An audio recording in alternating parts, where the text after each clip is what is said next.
بسم اللہ الرحمن الرحیم نحمدہ و نصلی علی رسولہ الکریم۔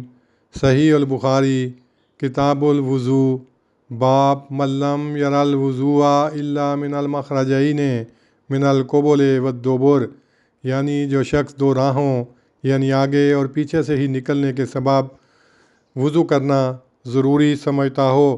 حدیث نمبر 176۔ حضرت ابو ہریرہ رضی اللہ عنہ سے روایت ہے، انہوں نے کہا نبی صلی اللہ علیہ وسلم نے فرمایا، بندہ نماز میں ہی ہوتا ہے جب تک وہ مسجد میں نماز کا انتظار کرتا رہے، بشرطے کہ وہ بے وضو نہ ہو جائے۔ اس پر ایک اعجمی شخص نے پوچھا، ابو ہریرہ یہ بے وضو ہونا کیا ہوتا ہے؟ انہوں نے کہا، آواز یعنی گوز۔ اگلی حدیث ہے 177، جو عباد نے اپنے چچا سے روایت کی کہ نبی صلی اللہ علیہ وسلم نے فرمایا، جب تک آواز نہ سنے یا بو نہ پائے نماز سے نہ پھرے۔ اگلی حدیث 178 ہے، جو حضرت علی رضی اللہ عنہ سے مروی ہے۔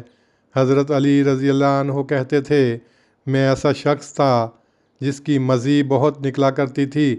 میں شرمایا کہ رسول اللہ صلی اللہ علیہ وسلم سے پوچھوں، اس لیے میں نے مقداد بن اسود سے کہا، تو انہوں نے آپ سے پوچھا۔ آپ صلی اللہ علیہ وسلم نے فرمایا، اس میں وضو ہی کرنا ہے۔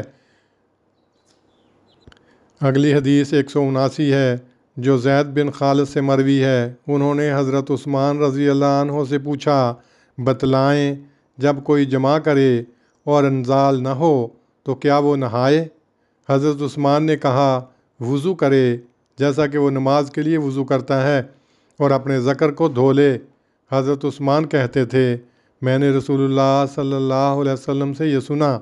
اس پر میں نے حضرت علی، حضرت زبیر، حضرت طلحہ اور حضرت ابی بن کعب سے اس کے متعلق پوچھا، تو انہوں نے بھی ان کو اسی بات کا حکم دیا۔ اگلی حدیث 180 ہے، جو حضرت ابو سعید خدری رضی اللہ عنہ سے مروی ہے کہ رسول اللہ صلی اللہ علیہ وسلم نے انصار میں سے ایک شخص کو بلوا بھیجا۔ وہ آیا اور اس کے سر سے پانی ٹپک رہا تھا۔ نبی صلی اللہ علیہ وسلم نے فرمایا، شاید ہم نے تمہیں وقت سے پہلے بلا لیا ہے۔ تو اس نے کہا، ہاں۔ اس پر رسول اللہ صلی اللہ علیہ وسلم نے فرمایا، جب تمہیں وقت سے پہلے چھوڑنا پڑے یا انزال نہ ہو تو تمہیں صرف وضو ہی کرنا چاہیے۔ ان احادیث سے پہلے حضرت امام بخاری نے جو تشریح بیان کی ہے، پہلے وہ آپ کی خدمت میں پڑھ دیتا ہوں۔ لکھتے ہیں کہ کیونکہ اللہ تعالیٰ فرماتا ہے، یا تم میں سے کوئی حوائج ضروریہ سے فارغ ہو کر آیا ہو، اور عطا نے کہا، جس کے مقعد سے کوئی کیڑا یا ذکر سے جوں کی طرح کوئی چیز نکلے تو دوبارہ وضو کر لے۔ اور حضرت جابر بن عبداللہ نے کہا، اگر نماز میں ہنسے تو نماز دوبارہ پڑھے اور وضو دوبارہ نہ کرے۔ اور حسن نے کہا، اگر وہ اپنے بالوں یا ناخن سے کچھ لے یا موزے اتارے تو اس کے لیے وضو کرنا ضروری نہیں۔ اور حضرت ابو ہریرہ نے کہا کہ وضو تو صرف ہوا خارج ہونے سے ہی کرے۔ اور حضرت جابر سے روایتاً ذکر کیا جاتا ہے کہ نبی صلی اللہ علیہ وسلم ذات الرقاع کی جنگ میں تھے، تو ایک شخص کو تیر لگا، اس سے بہت خون نکلا۔ اس نے رکوع بھی کیے اور سجدے بھی، اور اپنی نماز میں مشغول رہا۔ اور حسن نے کہا، مسلمان اپنے زخموں میں ہی نماز پڑھتے رہے۔ اور طاؤس اور محمد بن علی اور عطا اور اہل حجاز نے کہا، خون کی وجہ سے وضو نہیں کیا جاتا۔ اور حضرت ابن عمر نے پھنسی دابی تو اس سے خون نکلا اور انہوں نے وضو نہ کیا۔ ابن ابی اوفا نے خون تھوکا اور نماز پڑھتے رہے۔ اور حضرت ابن عمر اور حسن نے اس کے متعلق کہ جس نے پچپنے لگوائے ہوں کہا کہ وہ صرف پچپنے کی جگہوں کو ہی دھوئے۔ ان احادیث کی تشریح میں حضرت سید زین العابدین رضی اللہ عنہ لکھتے ہیں کہ اس باب میں بھی امام بخاری نے ایسے مسائل کا حل کیا ہے جن کے متعلق فقہاء نے اختلاف کیا ہے۔ نواقص وضو کے بارے میں اس امر میں سب متفق ہیں کہ 2 طبی راہوں سے غلاظتوں کے نکلنے پر وضو دہرایا جائے۔ اس میں مزید بھی شامل ہے مسلسل بول، استحاضہ، پتھری، کیڑوں اور ریا وغیرہ کے نکلنے کی حالتیں جو بیماری کا نتیجہ ہیں مستثنیٰ کی گئی ہیں۔ گو در حقیقت یہ بھی ناقص وضو ہی ہیں، اور اسی وجہ سے ہر نماز کے لیے الگ وضو کرنا ضروری قرار دیا گیا ہے۔ حالت جنابت و حیض میں وضو ہی نہیں بلکہ غسل کرنا ضروری ہے۔ اس کو حدث اکبر کے نام سے موسوم کیا گیا ہے اور پہلی حالت کو حدث اصغر۔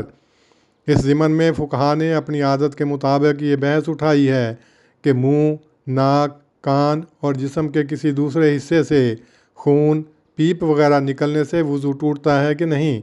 امام بخاری نے الا من المخرجین کہہ کر اس فریق کی رائے کی طرف اشارہ کیا ہے جو 2 راستوں کے علاوہ کسی اور راستے سے کسی شے کے نکلنے پر وضو دہرانا ضروری نہیں سمجھتے۔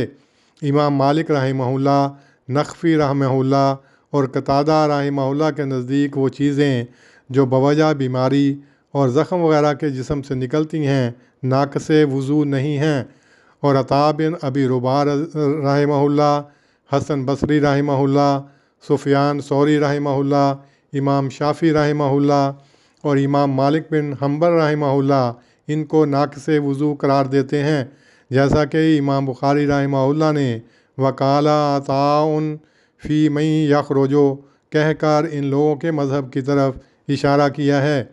امام ابو حنیفہ رحمہ اللہ اور امام ابن حزم رحمہ اللہ کے نزدیک پیشاب، پاخانہ جیسی غلاظتیں جسم کے جس حصے سے اور جس طرح بھی نکلیں ناقص وضو ہیں، اسی لیے اللہ تعالیٰ نے ان غلاظتوں کا کنایتاً ذکر کیا ہے۔ فرمایا او جاء احد منکم من الغائط میں یہ غلاظتیں شامل ہیں، بس ان کے نزدیک مخرج کی تخصیص نہیں۔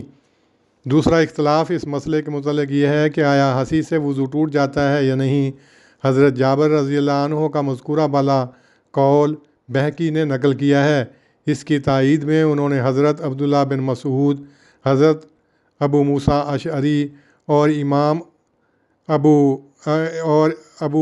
ابو امامہ باہلی رحمہ اللہ کے اقوال بھی نقل کیے ہیں کہ ہنسی سے وضو میں خلل نہیں آتا مگر نماز میں خلل آ جاتا ہے، اور یہ مذہب معقول ہے، اسی کو امام بخاری نے لیا ہے۔ امام مالک رحمہ اللہ، لیث رحمہ اللہ اور امام شافعی کا بھی یہی مذہب ہے، اور نخفی رحمہ اللہ و حسن بصری رحمہ اللہ کے نزدیک ہنسی ناقص صلاۃ ہونے کے علاوہ ناقص وضو بھی ہے۔ امام ابو حنیفہ رحمہ اللہ نے صرف نماز کی حالت میں کہے کو ناقص وضو قرار دیا ہے۔ تیسرا اختلافی مسئلہ بال کتروانے اور ناخن کٹوانے یا جرابیں اتارنے یا وضو دہرانے کے متعلق ہے۔ امام بخاری رحمہ اللہ نے حسن بصری رحمہ اللہ کا فتویٰ نقل کیا ہے کہ وضو کا اعادہ کرنا ضروری نہیں۔ علماء حجاز و عراق کا بھی یہی فتویٰ ہے، جس میں امام ابو حنیفہ رحمہ اللہ بھی شامل ہیں۔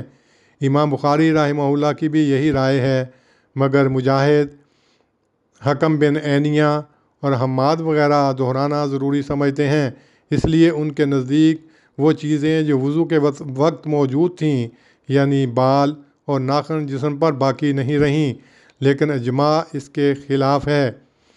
چوتھا اختلافی مسئلہ منہ سے یا جسم کے کسی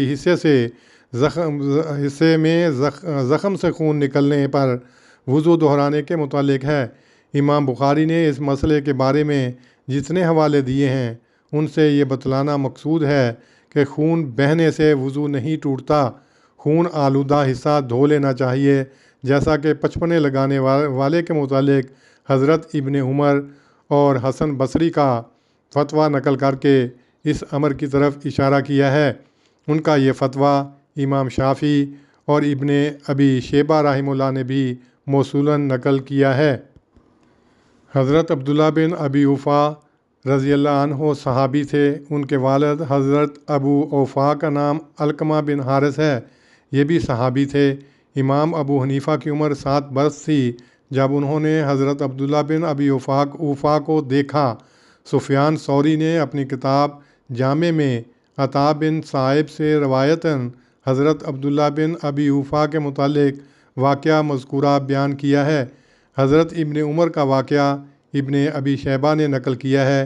حسن بصری و طاؤس بن کیسان و محمد بن علی بن حسین جو امام باقر کے نام سے مشہور ہیں، نیز اہل حجاز یعنی امام مالک وغیرہ کے فتوے کا جو ذکر باب مذکورہ میں ہے، یعنی لیسا فی دم الوضوء، اکثر اہل حدیث کا یہی مذہب ہے، مگر امام ابو حنیفہ اس فتویٰ کے خلاف ہیں۔ وہ سوائے اس خون کے جو حلق سے نکلے باقی زخموں کے خون کو ناقص وضو قرار دیتے ہیں، بشرطے کہ وہ اتنی مقدار میں ہو کہ بہہ نکلے۔ مگر امام بخاری کے نزدیک زخموں کا خون ناقص وضو نہیں، اور اس کے لیے انہوں نے غزوہ ذات الرقاع میں حضرت عباد بن بشیر انصاری کے واقعے کا حوالہ دیا ہے، جس کی تفصیل کتاب المغازی میں آئے گی۔ نازفہ کے معنی خون اس قدر نکلا کہ اسے نڈھال کر دیا۔ اس باب میں مختلف آراء کی طرف اشارہ کر کے امام موصوف نے مسائل میں اس پہلو کو لیا ہے جو اوجاء احد منکم من الغائط کی صحیح تفسیر ہے، اور جس میں عملی سہولت ہے، اور اسی کے مطابق حدیث نمبر 176 تا 179 نقل کی ہے۔ حدیث نمبر 176 میں حدث کی ادنیٰ حالت کا ذکر ہے، اور حدیث نمبر 177 کا مضمون پہلے روایت نمبر 137 میں آ چکا ہے۔ عباد بن تمیم کے چچا حضرت عبداللہ بن زید کو ہوا خارج ہونے کے متعلق شک پیدا ہوا کرتا تھا۔ حضرت صلی اللہ علیہ وسلم نے ان کو یہ خاص ہدایت دی، شک کرنے والے کے لیے یہی دو بڑی محفوظ صورتیں ہیں، ورنہ اس کا کوئی علاج نہیں۔ حدیث نمبر 178 میں مزی کا نکلنا بھی ناقص وضو قرار دیا ہے۔ حدیث نمبر 179 سے واضح ہے کہ حدث کی حالت پیدا ہونے کے لیے کسی شے کا دو مخصوص راستوں سے نکلنا ہے، بشرطے کہ اس کا سبب بیماری نہ ہو۔ حدث کی باقی جتنی حالتیں تھیں وہ سب نظر انداز کر دی ہیں بوجہ صحیح روایات نہ ملنے کے جو ان کی شرائط کے مطابق ہوں۔ آگے لکھا ہے کہ اذا جامع ولم یمنے، انزال نہ ہونے کی حالت میں وضو دہرانے کو اس لیے کہا کہ مزی نکلنے کا احتمال ہے۔ اولا مستم النساء میں ملاسمت یعنی عورتوں کو چھونے سے مراد جماع ہے، اور یہ جملہ اسی طرح کنایا ہے جس طرح کہ اس سے پہلے کا یہ جملہ کنایا ہے۔ او جاء احد منکم من الغائط، جنگل سے آنے سے محض آنا مراد نہیں بلکہ قضائے حاجت ہے۔ اسی طرح چھونے سے مراد صرف چھونا نہیں بلکہ قضائے شہوت مراد ہے جو منی کے نکلنے کے ساتھ پوری ہوتی ہے، اور اس کے لیے غسل ضروری ہے۔ وضو کے لیے مخرجین سے منی کے سوا دوسری کسی غلاظت کا نکلنا ضروری شرط ہے، چونکہ انزال ہونے سے پہلے مزی عموماً نکلتی ہے، اس لیے اس حالت کو حدث اصغر میں ہی شمار کیا جاتا ہے۔ حدیث نمبر 179 کا بھی یہی مفہوم ہے۔ مزی کے متعلق حکم واضح کرنے کے لیے یہ تینوں حدیثیں یکے بعد دیگرے بیان کی گئی ہیں۔ فقہا نے اس بارے میں ایک اختلاف کیا ہے جس کی تفصیل کتاب الغسل باب نمبر 28 حدیث نمبر 279 کی تشریح میں ملاحظہ ہو۔ مزی سفید رطوبت ہے جو ذکر سے نکلتی ہے۔ اللہم صلی علی محمد وعلی آل محمد کما صلیت علی ابراہیم وعلی آل ابراہیم انک حمید مجید۔ اللہم بارک علی محمد وعلی آل محمد کما بارکت علی ابراہیم وعلی آل ابراہیم انک حمید مجید۔